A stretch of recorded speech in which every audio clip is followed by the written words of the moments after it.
नमस्कार। आपके घर में बैल्कनी है, छत है और जमीन है तो खैर कहना ही क्या। ऐसे में अगर आप अपने घर में कम खर्चे में ऑर्गेनिक सब्जी उगाना चाहते हैं तो वीडियो आपके लिए।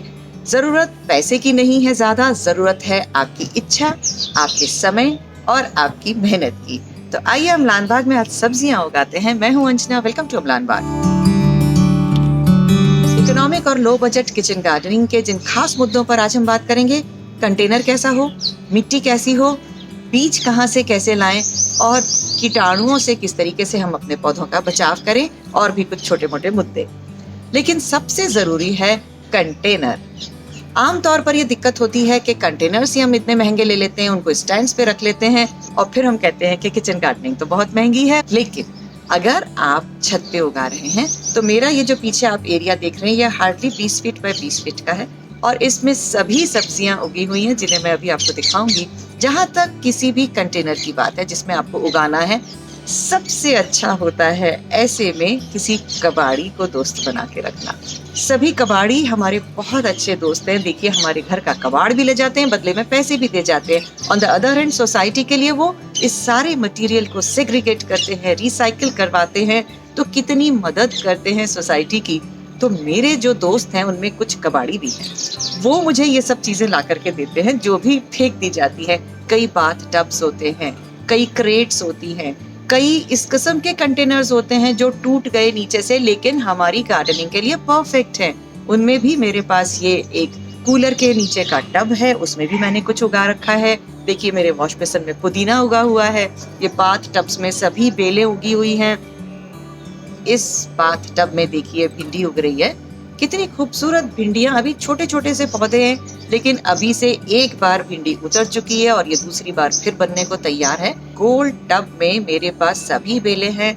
टिंडा, लौकी, करेला, तुरई, कद्दू और टमाटर भी बीच बीच में अपने आप उग गए हैं। लेटस बीच में उगी हुई है। जो 15 लीटर तेल के जो बड़े बड़े डब्बे होते हैं, इन्हें आप इस्तेमाल करिए। अगर बैल्कनी में है, अगर आप इन्हें ज्यादा खूबसूरत बनाना चाहते हैं तो आप इन्हें पेंट भी कर सकते हैं। इन प्लास्टिक के कंटेनर्स में पौधा उगाने का जो सही तरीका है, वो एक वीडियो मैंने एक बार आपके साथ शेयर किया था, उसका लिंक मैं डिस्क्रिप्शन में दे दूंगी। किस तरीके से प्लास्टिक के गमले में पौधा उगाएं ताकि आपके पौधे को अच्छे से ठंडक मिलती रहे।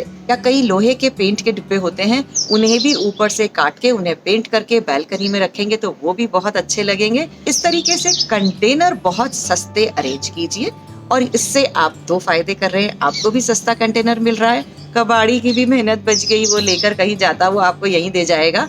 और तीसरा, आप रिसाइकलिंग में बहुत बड़ी मदद कर रहे हैं भारत देश की। अब दूसरी चीज आती है मिट्टी के बारे में। मिट्टी में हमें इन्वेस्ट करना है, थोड़ा ज्यादा नहीं खर्चा है, लेकिन हाँ, मिट्टी अगर हम अच्छी बना लेते हैं तो ये चीज हमें अल्टीमेटली फायदा देती है। कैसे देती है, देखिए मैं बताती हूँ। मिट्टी जब भी हम बनाते हैं तो इसमें हम 40% कोकोपीट लेते हैं। कोकोपीट हल्का भी रखता है और नमी बनाए रखता है। ये वन टाइम इन्वेस्टमेंट है, एक बार हम कोकोपीट डाल देते हैं तो ये तो खर्चा है, लेकिन इससे आपके पानी की बचत होगी और आपको ये जो बार बार वाटरिंग करनी पड़ती है, मिट्टी ड्राई हो जाती है, इस प्रॉब्लम से निजात मिल जाएगी। तो आपने इधर खर्चा किया कोकोपीट में, उधर आपका पानी का बिल कम हो गया। तीसरी चीज होती है बीज। अगर हम हाइब्रिड क्वालिटी के बड़े शोरूम से या ऑनलाइन बीज मंगवाते हैं जो पैकेट्स में होते हैं तो वो कॉस्टली पड़ते हैं।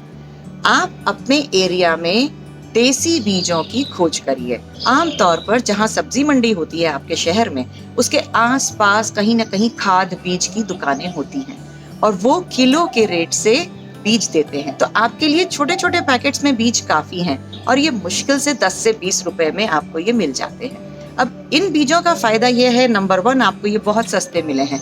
आपको 100-200 रुपए में सभी सब्जियों के बीज मिल जाएंगे।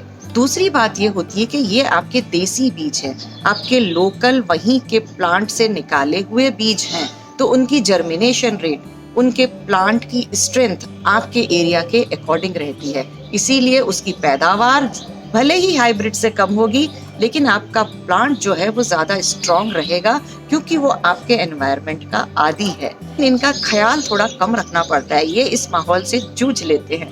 तो आपकी चॉइस है, अगर आप थोड़ा खर्चा करना चाहते हैं तो हाइब्रिड लगा सकते हैं, कोई दिक्कत भी नहीं है उसमें भी। चौथी चीज आती है कि बेलों को चढ़ाने के लिए ट्रेलिस भी कई ऑनलाइन या बाजार में हमें दिखाई देती रहती है, मिलती रहती है। उन पे खर्चा करने की कोई खास जरूरत नहीं है, क्योंकि ये बेलें सिर्फ गर्मियों के लिए चलती हैं। ज्यादा सर्दी में कोई बेल नहीं होती। गर्मी के 4 महीने आपको इन बेलों को चढ़ाने के लिए कुछ सपोर्ट की जरूरत होती है। तो किसी किस्म का परमानेंट इन्वेस्टमेंट मत कीजिए। कहीं से भी तारे जुगाड़ के, आप मेरे पीछे देख रहे होंगे मैंने रस्सियां लगा दी हैं। एक पुरानी बैडमिंटन की नेट पड़ी थी वो टांग दी, ताकि इसी पे ही ये पूरी फैल जाएगी। तो जो भी घर में पुराना सामान पड़ा है उसे ही ढूंढिए और कुछ नहीं। तो सड़क किनारे जो पेड़ों की टहनियां कटी होती हैं वो गाड़ दीजिए। देखिए वो भी मैंने गाड़ रखी है और उन पर भी बेलें चढ़ जाती हैं, तो ऐसे लगता है जैसे ये खुद ब खुद एक पेड़ हो गया। तो किसी महंगी ट्रेलिस पर इन्वेस्ट करने की जरूरत बिल्कुल नहीं है। पांचवी चीज होती है कि हम अपने पौधे को बीमारियों से किस तरीके से मुक्त रखें। अगर आपने देसी बीज लिया है, एक तो बीमारी वैसे ही कम लगेगी।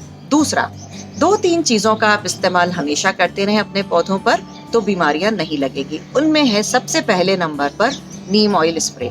या तो आप नीम ऑयल का स्प्रे कर दीजिए। अगर आप नीम ऑयल का भी खर्चा नहीं करना चाहते हैं तो इसका भी तरीका है। आप नीम के पत्ते लीजिए, उसे 15-20 मिनट सिम पर गैस पर उबलने दीजिए। जब ये पानी ठंडा हो जाए तो उसका 4 गुना पानी में ऐड करके आप सभी पत्तों पर हर 15 दिन में स्प्रे करते रहिए। ये प्रिवेंटिव तरीका है। दूसरा तरीका होता है बायो एंजाइम्स बनाइए। बायो एंजाइम पर मेरा एक कंप्लीट वीडियो है, उसे देखिएगा। उसका भी लिंक मैं डिस्क्रिप्शन में डाल दूंगी। यहाँ से हमारा काफी काम हो चुका। इसके बावजूद भी अगर कोई बीमारी लगती है, फिर एक घरेलू इलाज है।